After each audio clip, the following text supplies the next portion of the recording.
Here you see the Reichstag, the German House of Parliament in Berlin, which has been seriously destroyed by fire.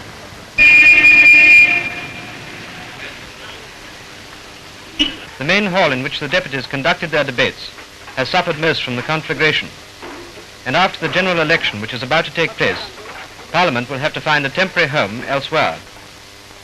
Flames are no respecters of persons, and President Hindenburg's own chair was also destroyed. Hitler, now Chancellor, has announced that the fire was the work of communists and was intended to be the signal for a Bolshevist uprising throughout the country. In consequence, Germany has been placed under a system of martial law, a decree having been signed which aims at the total destruction of communism.